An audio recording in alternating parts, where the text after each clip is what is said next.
We are now joined by the 2025 NASCAR Xfinity Series champion, and that is Jesse Love. We'll get right to questions for Jesse. If you have one, please raise your hand. We'll start up here to Jonathan, go to Israel, and then we'll come over here. Jonathan Field, the race experts. First of all, how do the tacos taste? It's actually really good. I'm pretty picky, and I didn't put any toppings on it because I wasn't looking at it when I got them. But they're really good. Yeah, they did a good job. Nice. You know, I gotta ask you, when you popped out of the car there, it showed a lot of emotion. I know you thanked your dad, you thanked Scott Speed. What were some different things that were also kind of just going through your mind just in the final laps, and just since, you know, you've walked around, done the different things, and come here? Yeah, I last few laps kind of thought if I was in that position going into it, I'd probably be emotional. There's probably a couple of drivers that would probably cry like the last couple laps. Remember, like Chase Briscoe, Southern 500, he was going over that, and he was saying, you know, he was crying the last few laps, I think it was. Or maybe it was like Denny too. But I don't know. For me, I was just like, I knew a caution was going to come out, so I didn't have like any emotion. I was just honestly thinking the whole last few laps, not to put a lap car in like a bad position where they get frazzled, but more importantly, when the caution comes out, what I was going to do to get a better restart, because I didn't win from the front row all night. So, yeah, that was what I was focused on more than anything. And then when we cross start finish line, it takes a while for my brain to shut off. I was just still focused on a restart, so it was kind of a crazy feeling, really. We'll go to Holly next. So tonight you really had to, Holly Kane with the NASCAR Wire Service, but early in the race you were frustrated, I would argue, or with how it started. Could you just talk a little bit about kind of your own mental state to keep things cool, chill, and to be able to rally and do what you did at the end?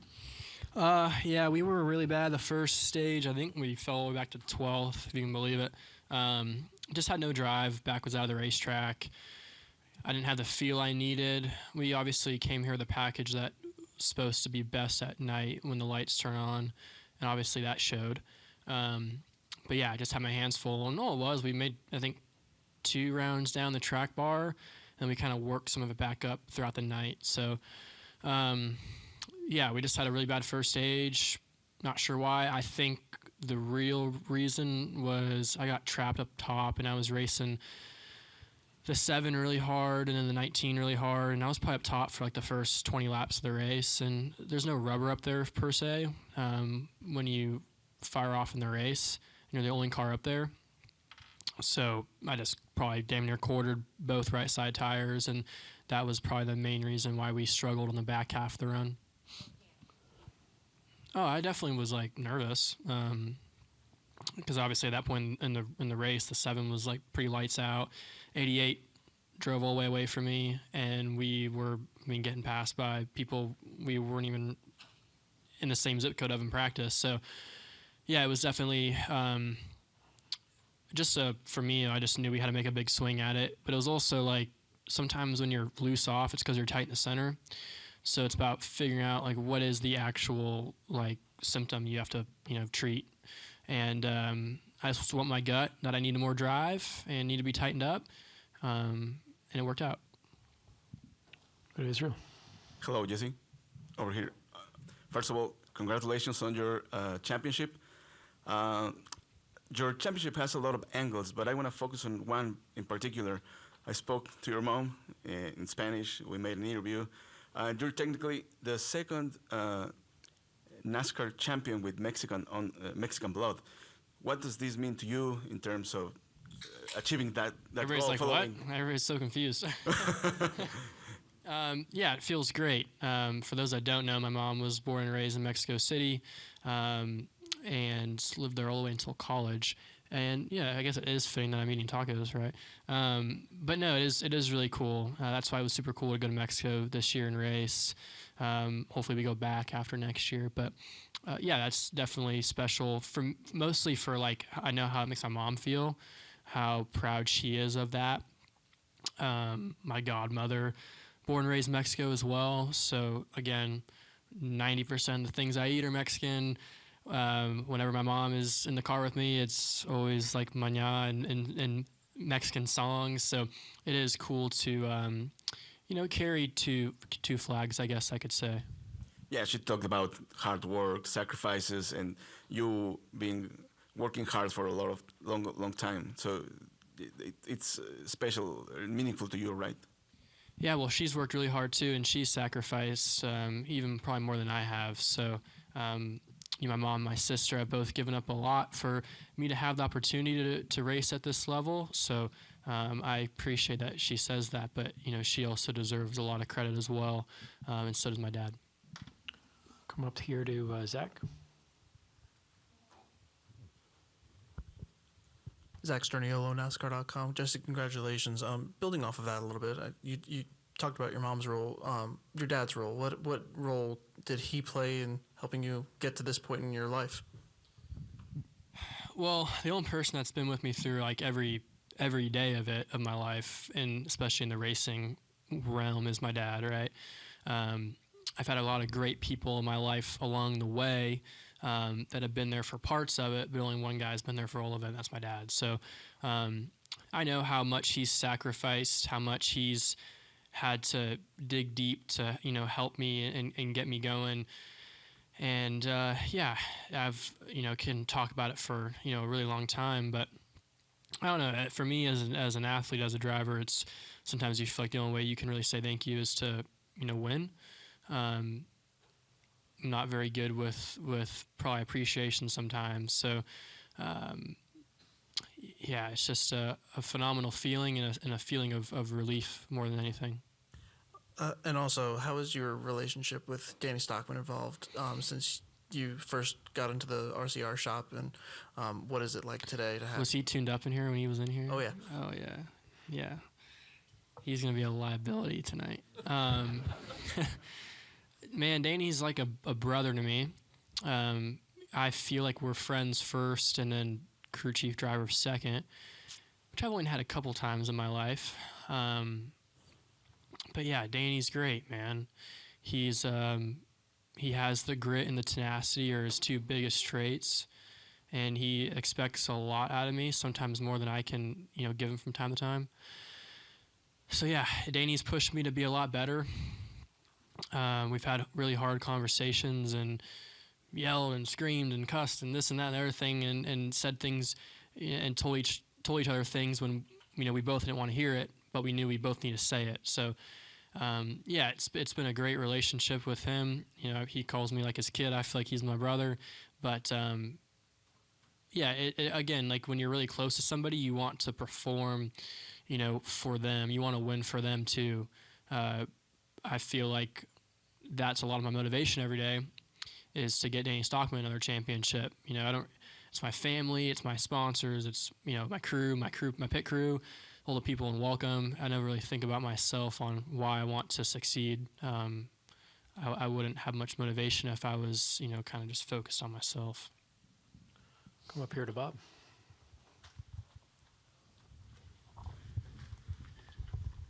Bob Pockris, Fox Sports. Does it matter that you won this race kind of straight up versus, like a pit call or something crazy at the end? Yeah, it definitely does. To do it like on speed, right? We didn't just like run 6 and then get a crazy, pit road or pit call and then, go 6 the first and the last lap, right? So that definitely makes it feel more rewarding. But at the same time, it wouldn't really change a whole lot, right? I don't think. But I'm not in that situation, so I don't really know. But I think for the whole team, it's really gratifying. That was the most dominant car we've probably brought all year, with the exception of maybe Rockingham. So that's also a really good feeling. Will you stay off social media to avoid any reaction of people saying whether you should have won this title or not? Well, I really don't give a shit what people think. I get a big old trophy. I get a nice check. I get a lot of things that come out of this. So, yeah, I don't know. I was wondering who was going to be the first person to bring it up. I'm sure somebody's going to say it more bluntly than you, but at the same time, like, I'm not like somebody that like devalues like what the fans say either, which kind of sound contradicting now. But like when I say stuff and people like call me out on Twitter or something, like I do like actually listen. So like their opinions are valid. Obviously the world would be kind of a boring place if we all agreed on everything, and that's never going to happen. So yeah, I'm gonna look at it. I don't really care at the end of the day, but I still like to be a part of, I guess, the circle of life and like see how people react to certain things. And I have my thoughts on it, and they're gonna have theirs, and that doesn't bother me at all. And I have one more. Do you have to balance it all, trying to compare yourself to Connor versus comparing yourself to your own performance? It's a great question. It's been really hard this year, right? At the end of the day, I want to walk in the room and feel like the man, right? And I did, right? And for quite a while, like once I had like my breakout ARCA season, I was like the hottest thing for the most part, with the exception of probably Corey. And then Connor kind of took that away from me. And it's been really tough, right? Hard to deal with that. Just the way that your friends look at you, the way that the fans look at you, it's all tough. And it was a hard pill for me to swallow. But I knew at the end of the day, I sat down one day and I was like, well, I can't control, what Connor does, right? But I can control what I do. And every day I woke up and he's motivated me to be better, right? Because I don't like losing to him. And I've woke up every day trying to beat him, probably more than myself. So as much as, tonight, makes me feel, really good, I'm not going to have Connor to compare myself to next year, so I'm going to have to change that mindset pretty quick. We'll go next to Noah on the left.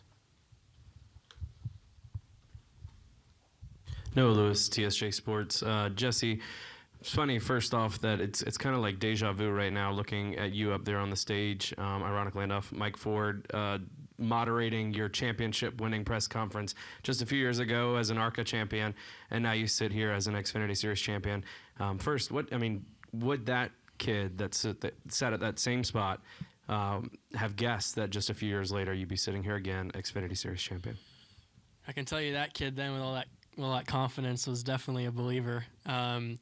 There's been versions of myself after that that didn't see this happening. I guess now it's starting to sink in.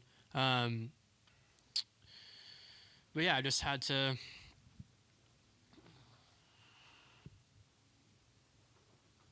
push through like those hard times, right? And just wake up every day and refuse to let that shitty voice in your head tell you you're not gonna get up here, and just get your head down to work and outrun the pack. Well, I apologize. I think it's like the second time I put you to tears on the desk. But It's your beautiful looks. Right. I know. Thank you. On a lighter note, just how much fun can you have with Connor? Once the dust settles, you guys with your friendship, it's been a cool thing to follow for fans on social media. He wins so much this year. You come with the championship. Very cool thing for your friendship, I'm assuming. It is. If Brent wouldn't have blown transmission in the truck race, I feel like our friend group would have been 4 for 4 this weekend. We got a great friend group back home between, me and Brent and Connor and the Baldwin brothers and TJ DeCare, and I'm missing a couple, but some really good friends back home. But especially, in our group chat, the three amigos, me, Brent, and Connor, have always expected the most out of each other, and been really hard on each other at times, and always been there for each other. But we've cultivated a really good culture between the three of us, and I'm really, really happy for Brent to start to turn the corner. he had a tough summer, and he kept his head down and he kept digging, and now he's starting to really, look really good. So, yeah, it's definitely great. We're definitely going to celebrate. I'm not sure how Connor's going to react to all this. He came to me in Victory Lane because he's a great person, but I don't know, again, how he's going to react to tonight, and I'm not going to fault him in any way, however he decides to react. But, yeah, we'll see. Obviously, I'm going to be happy about it because I pulled the long end of the stick or the wishbone. But, we'll see. Congratulations. Thanks. We'll stay on the left-hand side there. Yep. Cameron Caraway for the Games Review. First of all, congratulations, Jesse, on the Thanks. championship. And from my perspective, it looked like, as I think when the track was changing and started to get more towards the night, it just looked like you were able to drive it in so much more deeper through 3 and 4 in the entry of the corner than everyone else. So, is what gave you that confidence? Was it just you self-adjusting to how the track felt and how the car was feeling? As anything on the radio? Yeah, it's cool. You can see that visually, right? Because sometimes you have to have like SMT to really tell. But for me, like, again, there's certain parts of the race where things are going to work and some things aren't. And I had a sense of urgency the whole race for sure. So when the 7 started to drive away a little bit, I was like, well, I'm going to start moving things around. I'm going to start doing things different. I'm going to start trying to go faster in certain areas. So we'll start with the entry, right? So I started bonsaiing the thing off in there, taking shape out of my entries and just trying to see if I can, win 3 on entry and only lose 2 out, right? And that was kind of the case in 3 and 4. And then the last run of the race, it was the opposite, where I couldn't make that speed anymore. So now I had to back it up and kind of go a whole different mindset. But it's all about being adaptable and being able to move those things around and be dynamic with the racetrack, with your car. And, that's something that I've, worked really hard on this year, to be able to move speeds around, move techniques around. Again, that's where, Scott Speed comes in for me.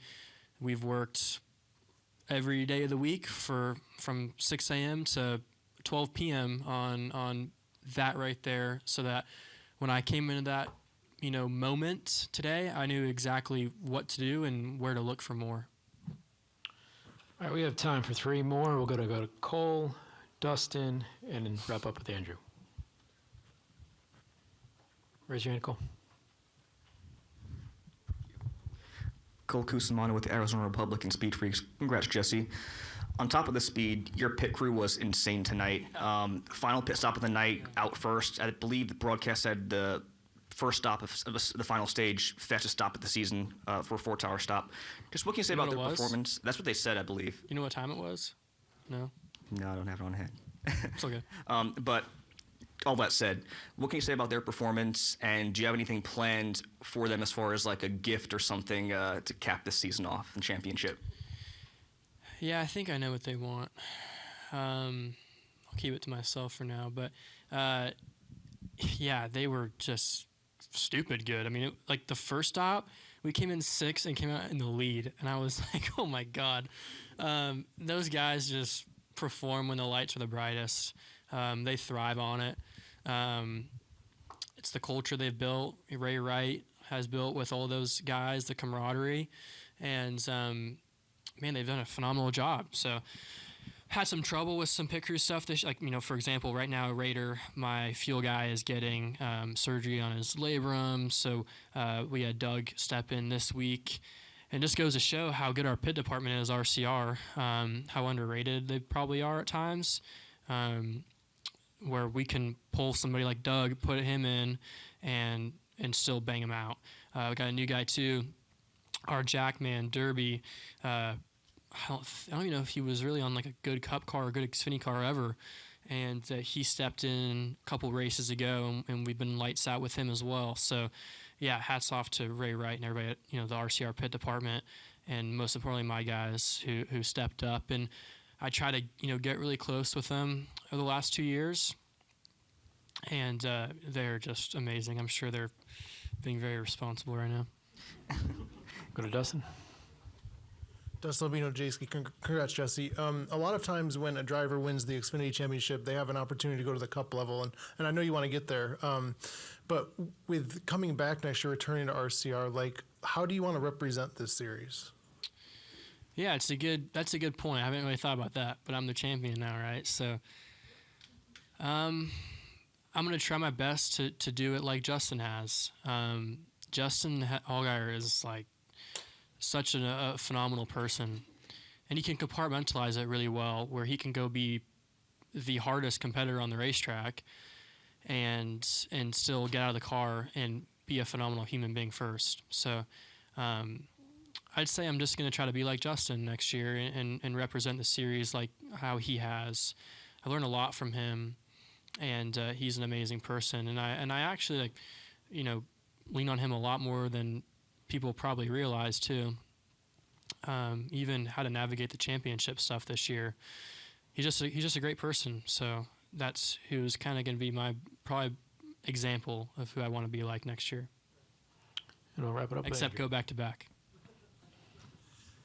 Andrew Hazlett, Blaze Radio. When Brent was in here, he talked about how you've helped him with the truck stuff, and then he's also talked about how you've helped him, or he's helped you at times.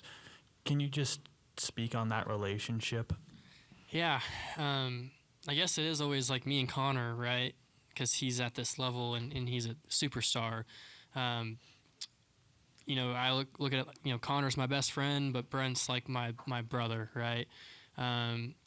I'd do anything for him. I'd give my life for the kid, and he means the world to me. More of like almost like a son does. So, yeah, Brent's just an amazing kid with an amazing family, and you know, as crazy as it sounds, like there's a lot of times where I'm going to him and asking him for help, especially on the road course stuff. He is a very talented road racer, and I thought the oval stuff was going to be tricky, but I thought that way about Connor too, and look at him now. And Brent's been the same way. I mean, I think Brent was the truck to beat last night.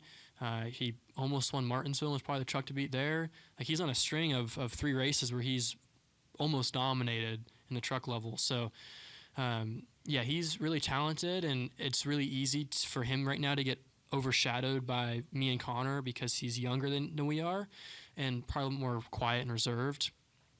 But he has all the ability in the world to do exactly what we're doing, if not even better.